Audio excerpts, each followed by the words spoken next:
Welcome, Star Wars fans all across the galaxy. This is Uneducated Star Wars Talk, brought to you by the Uneducated Network. I'm your host, Chris Lambert, and thanks for making me a part of your day.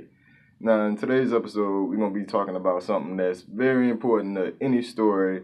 Yeah, you can fall in love with some stories without being too attached to the characters, but characters are what drive us to be attached to stories. Today, I'm going to be giving y'all my top 5 favorite Star Wars characters, and these are, like I said, with my movie rankings, these are my personal favorites. The ones that affect me the most, and like I say, these are my personal favorites, not top 5 most important or top 5 all time or anything like that. Just my 5 personal favorite characters from the Star Wars universe. And at number 5, we got Mr. Will Huff Tarkin. And from the moment I've seen Tarkin, he was that creepy villain, and I always been attached to him. Even though we only got him in one movie, but Tarkin was that tough-skinned Imperial leader that Vader even had to listen to. And I was guessing that at that point in time that he was just a step below the Emperor along those times when I was younger. And like I say, just the villainous way he speaks with that British accent and everything, how he talked to Princess Leia. Tarkin was one of my favorite villains growing up and cracks my top 5. Also because of his novel entitled Tarkin, where you get a lot of his backstory, going into some of his childhood and stuff like that. And Tarkin's a real interesting guy. Check that book out if you haven't yet. But at number 5, that was Tarkin. Also made an appearance in the Clone Wars. In the Clone Wars, he was just great. And I'm not going to spoil things too much here. But check out the Clone Wars. Check out the Tarkin novel. And you won't be disappointed because Tarkin is one of my favorite characters. And let me know how you feel about Tarkin. Also, let me know in the comments your top 5 Star Wars characters. And let me know if you agree with my list, rather how you like it and stuff like that. But at number 4, I got our almighty princess, Princess Leia, and she was my first movie crush, so she's going to be on this list. She was my first movie crush, and she was just a strong woman leader, not just woman leader, but she was just a strong leader of the rebellion. Even after watching her planet get blown up in episode 4, she's still leading the charge to take this Death Star out. She's not sitting there mourning or anything like Luke was doing behind Obi-Wan. Leia's comforting him, but in my mind, I'm like, man, this chick just lost a whole planet, and she's baby flying you. So all that comes into play. Even the progression with her and Han Solo's relationship and stuff like that. They bicker back and forth in episode 5. Like, I love all that. That was some of the best moments in Star Wars. And even through episode 7 and episode 8, Leia is still a big presence, still a big time leader of the rebellion, turned resistance. And in a lot of her novels, we go in a little bit deeper into her head and see her do some investigative work on the First Order and stuff like that. So Leia at number 4, she's a great character. She will be missed. Hopefully she's in episode 9. Still don't know how they really gonna handle that, but more news coming out on episode 9 in a later video. But at number 3, I got my man Anakin Skywalker / Darth Vader. You can look at them as 2 separate people, but for this video purposes, I'm gonna count them as one because technically they are the same man. And Anakin, just touching on Anakin, the prequels. Yeah, I know the prequels get a lot of hate, and I'll admit they're not the best movies and everything. But growing up, I was getting into my teen years around this time. When episodes 2 and 3 were coming out, I felt for Anakin. Not really felt for him because I don't have that power and couldn't really relate to him, but I understood where he was coming from. And my biggest defense of some of the stuff I don't like with Anakin is the scenes with him and Padme. But my biggest sort of defense hey, he's growing up to be he's been becoming a Jedi, trying to be a Jedi master, and on top of that, he's probably the most powerful Jedi, so he doesn't have time to interact with females and stuff like that. That's why his dialogue with Padme may come across a little awkward and weird and stuff like that. But the whole conflicted Anakin, him losing his mother, getting not taken away from his mother, but having to leave his mother behind from young, and then eventually having to watch her die in his arms. It's just all that. I feel for Anakin. I don't want to say relate because you can't possibly relate to him unless you're just the almighty powerful human being, I guess.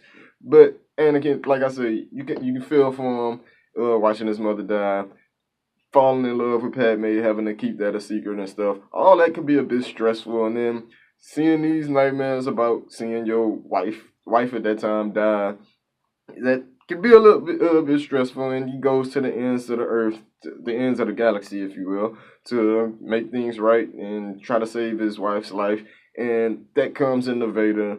And I really love Vader. Vader is probably one of the best villains in cinematic history, besides somebody else who's on my list. But really no buts. He is one of the best villains in cinematic history. And diving deeper into the novels and stuff like that, you see he's still that conflicted Anakin within, and that he's still struggling listening to the Emperor. He's still struggling forgetting his old self like that. I love all that because I love that character stuff because that you don't really see that in the well, you really kind of can see it in the mask when he's looking off into space, just staring off and stuff like that, and just having those close-up moments in the movies with Vader. So you can kind of see his conflictedness within the movies and stuff like that. But I love the direction the novel's been going, trying to show us what's going on under the mask with Vader, him and Palpatine's relationship and stuff like that.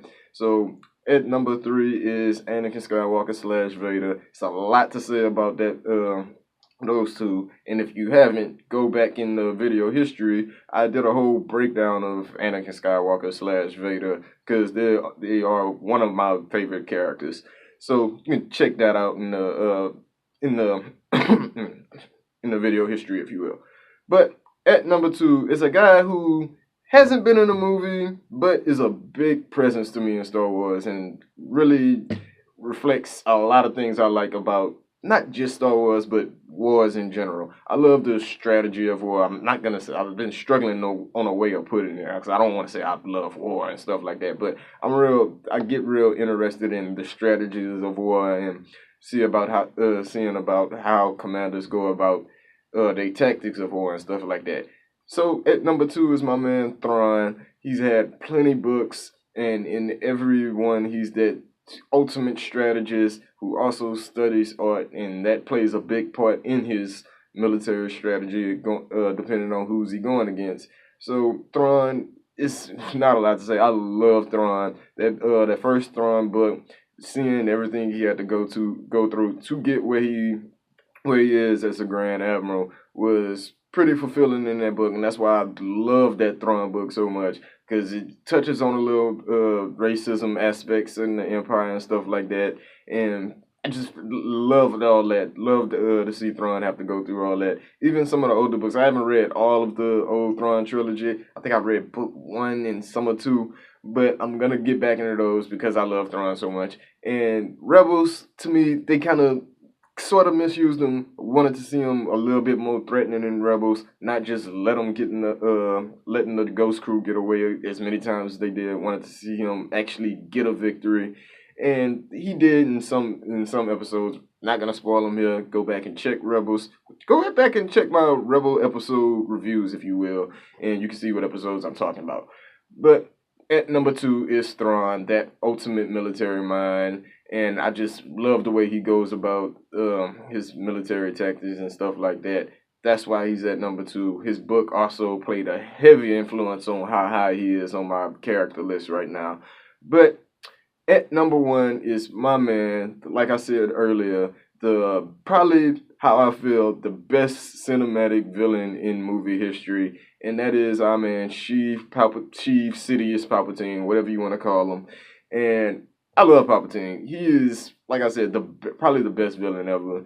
And what makes him the best villain, not only does he win for 30 years, Thanos just won for I don't know how long, but Thanos not really on the Emperor's level to me. Some people are already calling him the best villain ever, but in my mind, it's Palpatine.